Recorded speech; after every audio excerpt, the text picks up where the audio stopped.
6:30 বুলেটিনে শুরু করছে একেবারে গ্রাউন্ড জিরো থেকে। যে মোকাবিলা বাহিনী তারা এই যে দুর্যোগ বা এই যে বিপর্যয় সেখানে রেস্কিউ পর্ব, সেই রেস্কিউ পর্বে একে একে হাত লাগিয়েছে। এনডিআরএফ এর টিম তারা এসে পৌঁছেছেন, ডিজাস্টার ম্যানেজমেন্টের টিম পৌঁছেছে। এর পাশাপাশি আমরা দেখলাম কলকাতা পুলিশ কমিশনারের সঙ্গে সঙ্গে রাজ্যের 3 জন মন্ত্রী অগ্নিমিত্রা পাল, শারদ মুখোপাধ্যায় এবং ইন্দ্রনীল খাকে একেবারে দুপুরে যখন ঘটনা ঘটে তারপর থেকে দুপুর পেরিয়ে সন্ধ্যে নেমেছে এবং অন্ধকারাচ্ছন্ন যে পরিবেশ, এই পরিবেশে আমি দাঁড়িয়ে রয়েছে। এই মুহূর্তে আলোর ব্যবস্থা করা হয়েছে এবং সারা রাত প্রায় এই মোকাবিলা বা এই যে রেস্কিউ পর্ব, সেই রেস্কিউ পর্ব চলবে এমনটাই জানা যাচ্ছে। ঠিক কিভাবে এই ঘটনা ঘটলো এবং কেন এই ঘটনা ঘটলো, এইরকম একাধিক প্রশ্ন উঠছে এবং যদি এই ঘটনা ঘটে তাহলে কারা এর পেছনে দায়ী, একাধিক নাম কিন্তু আমাদের সামনে আসছে।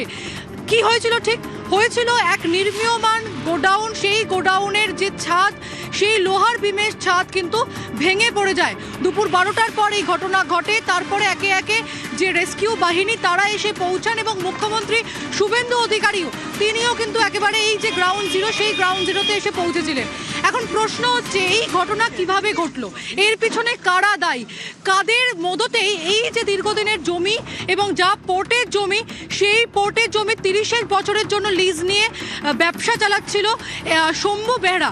এই শম্ভু বেহরাকে, হুইস শম্ভু বেহরা, আমরা জানবো। আমার সঙ্গে রয়েছে আমাদের প্রতিনিধি ইরন। ইরন, এই শম্ভু কে?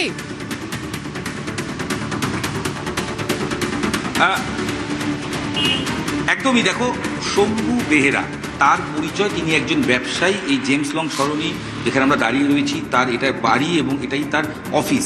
এক নয়, একাধিক অফিস রয়েছে। প্রথমে যে ছবিটা দেখাচ্ছি এটা হচ্ছে তার অফিস, যেখানে বেহেরার অফিস বলে লেখা আছে 1DB মানি টাওয়ার। এটা হচ্ছে ফ্ল্যাটের নাম, যেখানে কলিং বেলে আমরা একাধিকবার চেষ্টা করছি, যার শব্দ শোনা যাচ্ছে কিন্তু ভেতর থেকে কেউ নেই বলেই সম্ভবত মনে করা হচ্ছে, কারণ বাইরে থেকে লক অ্যান্ড কি করা রয়েছে বাইরে এবং দুটো দরজাতেই লক অ্যান্ড কি করা রয়েছে। সেক্ষেত্রে আমরা যদি ডেকেও জিজ্ঞেস করি কোনোভাবে কেউ আছেন কি না, কেউ আছেন না, যেহেতু বাইরে থেকে লক অ্যান্ড কি রয়েছে সেক্ষেত্রে কেউ এই মুহূর্তে নেই।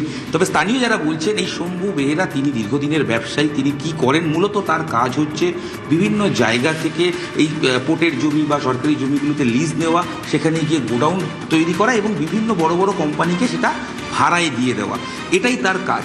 এই যে পোর্টের জমি সেটাও তিনি ভাড়া হিসেবে নিয়েছিলেন, 30 বছরের লিজ হিসেবে নিয়েছিলেন।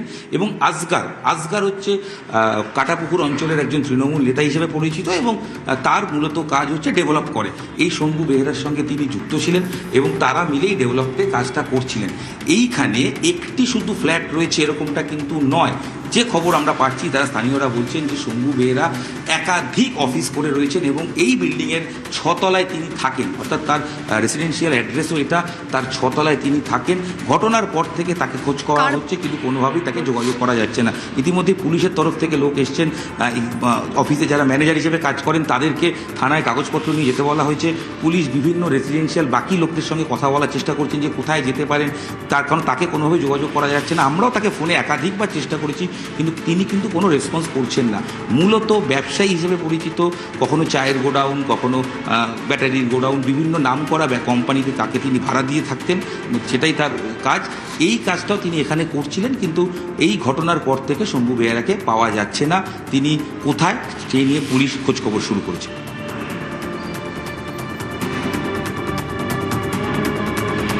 একদম ইরন, তুমি সঙ্গে থাকো। এই যে বিপর্যয়, সেই বিপর্যয় কেন হলো, যখন এই প্রশ্ন উঠছে তখন এই প্রশ্নটাও তো উঠছে যে একেবারে নিম্নমানের যে মেটেরিয়াল, সেই মেটেরিয়াল দিয়েই কি এই যে গোডাউন সেখানে নির্মীয়মান কাজ চলছিল, সেখানে ছাদ তৈরি হচ্ছিল। রাকেশ সিং কি বলেছেন এই নিয়ে শুনবো এখন। এটা আমাদের ইলেকশনের আগে থেকে হচ্ছিল। মালিকের নাম কি শম্ভু বেহরা? শম্ভু বেহরা। কিসের গোডাউন হচ্ছিল এখানে? এটা আমি বুঝতে পারছি না কিসের গোডাউন, কিন্তু এটা যেটা শুনেছি পোর্ট ট্রাস্ট চেয়ারম্যান ঠিক নাকি ও লিজ নিয়েছিল, তারপরে বানাচ্ছিল। কিভাবে বানাচ্ছিল সেটা দেখুন গিয়ে, বালি দিয়ে বানাচ্ছে। সেটা মানুষ মরবে না বাঁচবে সেটা খুব, এটা গোডাউন করছিল। কিন্তু যে পরিমাণে সামগ্রী ইউজ হয়েছে, ব্যবহার হয়েছে, সেটা না দেখলে, মিডিয়া না দেখলে বুঝতে পারবে না। পুরো নিম্নমানে ওদের পাপটা আমাদেরকে ভুগতে হচ্ছে। নিম্নমানের মেটেরিয়াল দিয়ে এই যে কনস্ট্রাকশনের কাজ বা নির্মীয়মান যে গোডাউন তা চলছিল, রাকেশ সিং তিনি এই কথা বললেন। এবং সাধারণ মানুষ যারা এখানে আসছিলেন, যারা এখানে আশেপাশের গোডাউনে কাজ করেন, তারাও কিন্তু একই কথা বলেন। এটা পোর্টের জমি, আমি যেখানে দাঁড়িয়ে রয়েছি গ্রাউন্ড জিরো থেকে, এটা কলকাতা পোর্টের জমি। এই জমি কিন্তু কেনা যায় না, এই জমি 30 বছরের জন্য লিজে নিয়েছিল এই যে শম্ভু বেরা, এই শম্ভু বেরার কথা আমরা বলছি। তার ভুলেই কি এত বড় বিপর্যয়, এত বড় ঘটনা ঘটলো? এই পুরো ঘটনার দায়িত্ব কে নেবে? যাদেরকে রেস্কিউ করে হাসপাতালে নিয়ে যাওয়া হয়েছে তড়িঘড়ি, তারা কেমন আছেন, তাদের পরিবাররা কি বলছেন, সমস্তটাই জানবো। আমাদের প্রতিনিধি সরাসরি হাসপাতাল থেকে রয়েছে বিশ্বজিৎ সাহা। বিশ্বজিৎ, যাদেরকে নিয়ে যাওয়া হয়েছে তাদের অবস্থা কি এখন?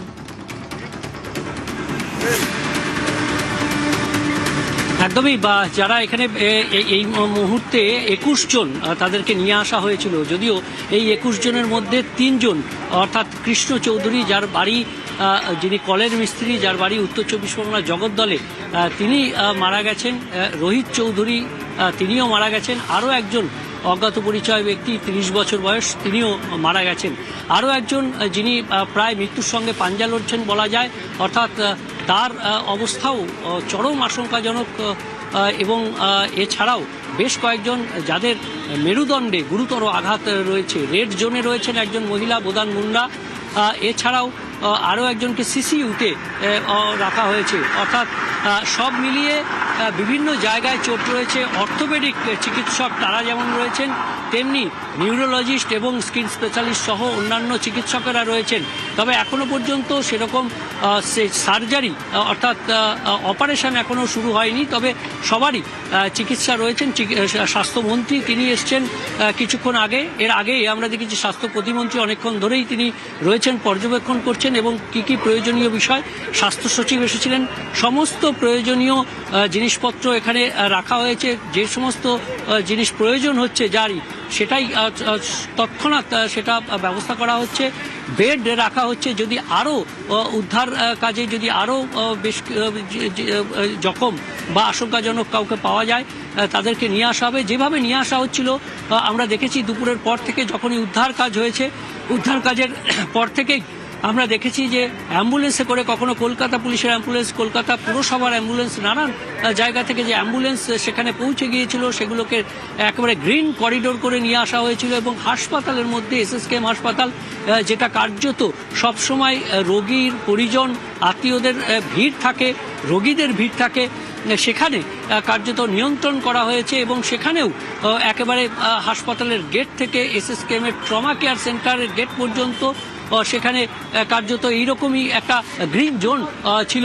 সেই গ্রিন জোন করে ট্রমা কেয়ার সেন্টারে ভর্তি করা হয়েছে। এবং রোগীর পরিজনরা এতক্ষণ, যারা শ্রমিক তাদেরকে নিয়ে আসা হচ্ছিল। কিছুক্ষণ আগে রোগীর পরিজনরা এবার খবর পেয়ে নানান জায়গা থেকে আসতে শুরু করছেন। অর্থাৎ সব মিলিয়ে যে হাসপাতালের চিকিৎসা ব্যবস্থা, সেটা যেমন হাসপাতালের বাইরেও পুলিশ প্রশাসন তারাও এই যে একদিকে মন্ত্রীরা আসছেন, অন্যদিকে যখন এই অ্যাম্বুলেন্সে করে যারা আহত, গুরুতর জখম, তাদেরকে নিয়ে আসা হচ্ছিল। এবং সব থেকে উল্লেখযোগ্য যে তাদের সঙ্গে সেই অ্যাম্বুলেন্সে চিকিৎসকেরাও, প্রয়োজন মতো চিকিৎসকেরাও ছিলেন, যাতে তাদেরকে যত সম্ভব চিকিৎসা, দ্রুত চিকিৎসা ব্যবস্থা শুরু করা যায়, সেটা অ্যাম্বুলেন্স থেকেই শুরু করা হয়েছিল। এবং তারপর যত দ্রুত সম্ভব ট্রমা কেয়ার সেন্টারে নিয়ে এসে তাদের সুচিকিৎসা করা যায়, সেই ব্যবস্থাই প্রশাসন এবং সরকার থেকে করা হয়েছে। এবং ইতিমধ্যেই বাইরেও নিরাপত্তার জোরদার করা হয়েছে, যাতে কোনো রকমভাবে এই চিকিৎসা ব্যবস্থা বা এই যে প্রশাসনিক কার্যক্রম, তাতে কোনো রকমভাবে ব্যাঘাত না ঘটে। সেই কারণেই হাসপাতালের বাইরেও প্রচুর পুলিশ রয়েছে, প্রচুর নিরাপত্তা ব্যবস্থা, এবং এখনো পর্যন্ত সেই করিডর নিয়ন্ত্রণ করা হচ্ছে, যেখানে যদি উদ্ধার কাজে আরও কাউকে পাওয়া যায় যাদের অবস্থা আশঙ্কাজনক, যেরকম সাধারণ মানুষরা জানাচ্ছিলেন যে সেখানে এখনো সেখান থেকে আশঙ্কাজনক লোক উদ্ধার হওয়ার একটা সম্ভাবনা রয়েছে। সেই কারণেই এখানেও সেই ব্যবস্থা প্রস্তুত রাখা হয়েছে হাসপাতালের ভেতরে, যেমন গ্রিন করিডোর করে ট্রমা কেয়ার সেন্টারের দরজা পর্যন্ত নিয়ে যাওয়া, এবং সেখানে তারপরে পরবর্তীতে বেড রেখে, অতিরিক্ত বেড রেখে সেখানে চিকিৎসার সরঞ্জাম এবং চিকিৎসক, স্বাস্থ্যকর্মী পর্যাপ্তভাবে রেখে সুচিকিৎসার ব্যবস্থা করার যে পরিকল্পনা, সেটাও রয়েছে হাসপাতাল কর্তৃপক্ষের। এখনো পর্যন্ত 21 জনকে এখানে আনা হয়েছে, তার মধ্যে 3 জন মৃত বলে জানানো হয়েছে।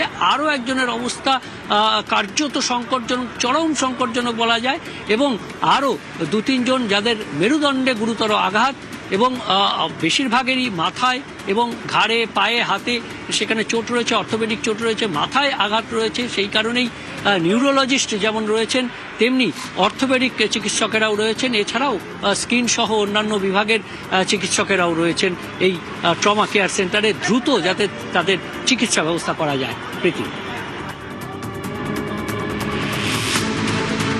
একদমই ধন্যবাদ বিশ্বজিৎ তোমাকে। তুমি যে বিষয়টা বলছিলে যে একেবারে এমার্জেন্সি ভাবে পর্যাপ্ত বেড, পর্যাপ্ত ওষুধ তা এসএসকেএম হাসপাতাল এবং সংলগ্ন এই এলাকার সংলগ্ন হাসপাতাল সেখানে রেডি করে রাখা হয়েছে, এবং স্বাস্থ্যমন্ত্রী শারদত্ত মুখোপাধ্যায় তিনি এখনো ভেতরে রয়েছেন। শুধুমাত্র এসএসকেএম হাসপাতাল নয়, এর পাশাপাশি যে গ্রাউন্ড জিরো থেকে তারাতলার যে গোডাউন থেকে আমরা ছবি তুলে ধরছি যেখানে বিপর্যয়ের ঘটনা ঘটেছে, সেখানেও কিন্তু আমরা দেখি আশেপাশ থেকে যে সমস্ত হাসপাতালগুলো রয়েছে সেখানকার যারা জুনিয়র ডাক্তার রয়েছেন, যেখানকার যারা নার্স রয়েছে তাদেরকে কিন্তু নিয়ে আসা হয়েছে, যারা ভিতরে রয়েছেন, ভিতরে আটকে পড়েছেন তাদেরকে কিন্তু একে একে বের করে আনা হয়েছে। কিছুক্ষণ আগেও আমরা দেখেছিলাম যে মুখ্যমন্ত্রী শুভেন্দু অধিকারী তিনি ঘটনাস্থলে এসেছিলেন।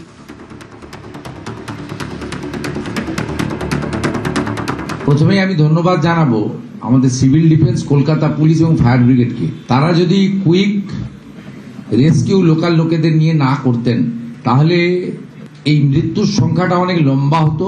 অত্যন্ত একটা মর্মান্তিক ঘটনা আজকে কলকাতা তথা রাজ্যের ক্ষেত্রে হতো। এখন অবধি মোট 21 জনকে উদ্ধার করা গেছে, 18 জন অসুস্থ অবস্থায় অর্থাৎ জীবিত উদ্ধার হয়েছে, কিছু জনের চিকিৎসা এসএসকেএম হচ্ছে। ওখানে স্বাস্থ্য দপ্তরের প্রতিমন্ত্রী সুমনা সরকার এবং হেলথ সেক্রেটারির নেতৃত্বে টিম কাজ করছে। সিএমওইচ দক্ষিণ 24 পরগনার নেতৃত্বে 20টি অ্যাম্বুলেন্স প্রতিনিয়ত ওখানে কাজ করছে এবং গ্রিন চ্যানেল করে কলকাতা পুলিশ তাদের পৌঁছে দিচ্ছে। অর্থাৎ ওয়ার ফুটিং এ আমাদের যে কাজ দরকার অল টুগেদার আমরা সেটাকে প্রায়োরিটি দিয়েছি।